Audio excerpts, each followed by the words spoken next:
One of the challenges in pancreas cancer is that I call it silence of pancreatic cancer.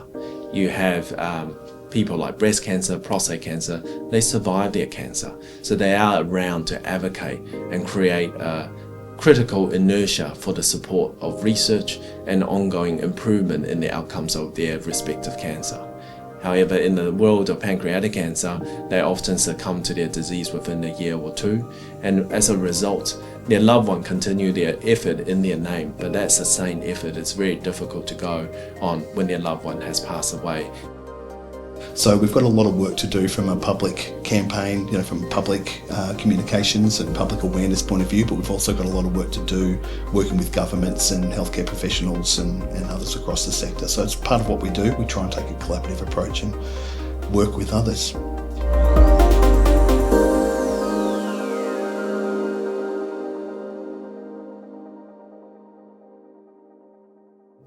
My name is MacCallum. I'm one of the medical oncologists working at Peter MacCallum Cancer Centre. I'm also a clinician scientist with an interest in researching in pancreatic cancer as well.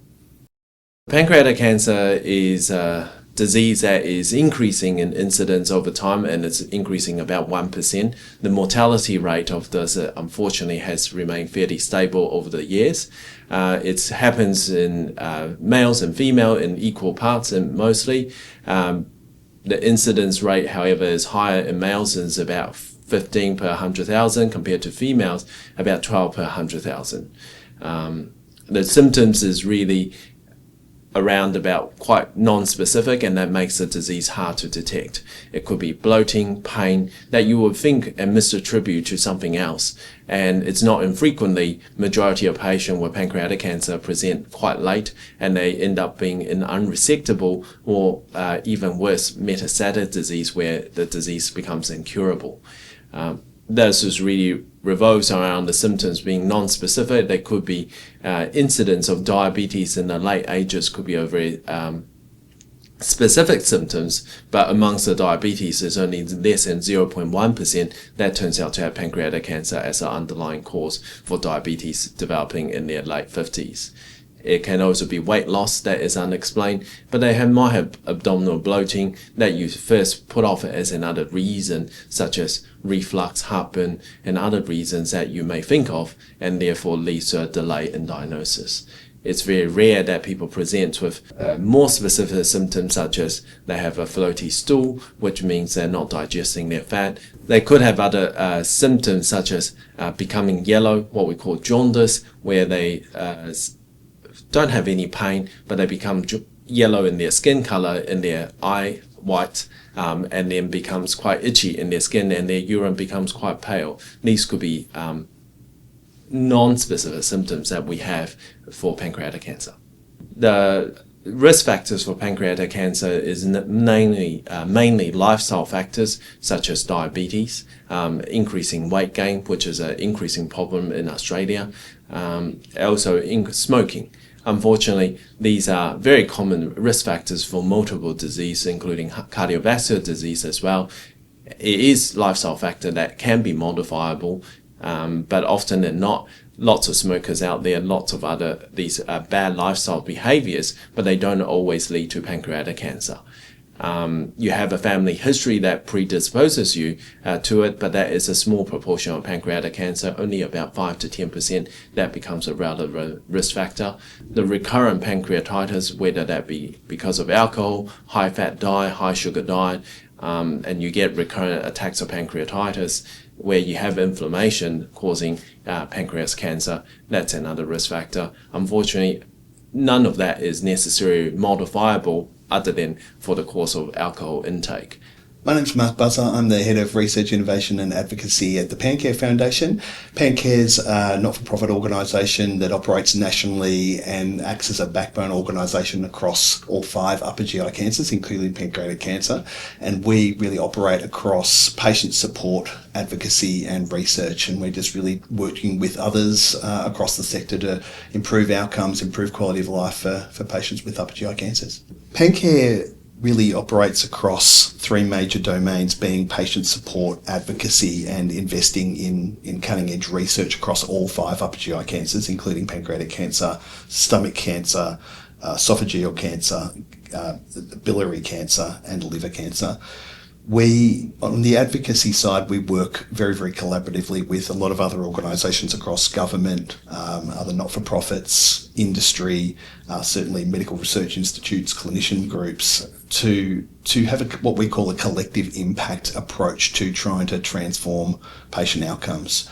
So we basically collaborate and act as a backbone to bring people together and then invest in research, invest in systems change in a way that's actually going to transform outcomes for patients.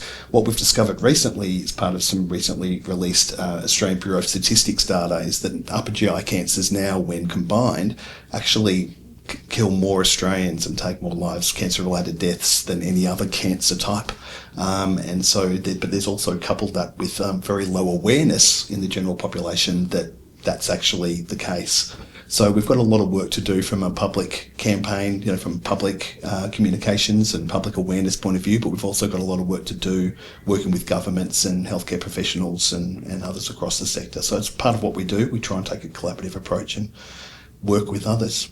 One of the challenges in pancreas cancer is that I call it silence of pancreatic cancer.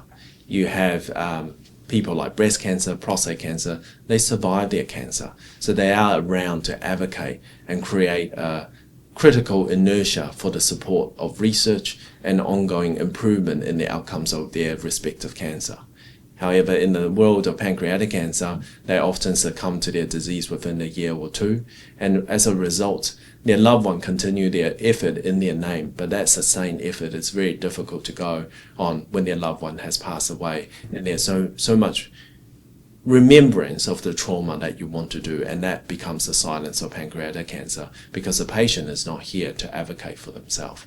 That makes it hard to gather critical masses, and that flows on to the effect of not having enough research funding being attributed to pancreatic cancer.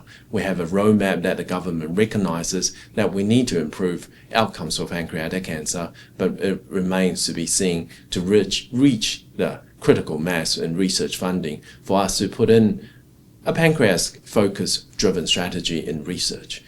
The positive things is there are more clinical trials around, but because pancreas cancer patients are fairly unwell with their disease, that there is only so much time you can wait before they become too unwell, not having had treatment. There's delays to getting to see the doctor. Then once you see the appropriate oncologist, you got to be referred to the appropriate location with the trial if you wish to participate. And that introduces further delays. And then screening processes that goes on clinical trials, that takes further time. And you really only have one shot. There's been some new resources that have been developed recently as part of the National Pancreatic Cancer Roadmap that have been commissioned by Cancer Australia. The first ones being around pancreatic cancer high-risk surveillance. So that was developed by the University of Queensland and collaborators in conjunction with a very large multidisciplinary working group. That's primarily for GPs to determine which people that come into their clinic might warrant a surveillance program for pancreatic cancer based on family history, etc. The other resources, again commissioned by Cancer Australia, but this time developed by the University of Melbourne in collaboration with partners and a multidisciplinary working group, really centre around evidence-based pancreatic cancer pain management and pathways and optimisation and early detection of pain in patients with pancreatic cancer, and how to sort of manage at a first line, interventional therapies if needed, look at priority populations, and that's a bit more for GPs but also for palliative care teams and clinicians as well, so it's a bit broader, that one.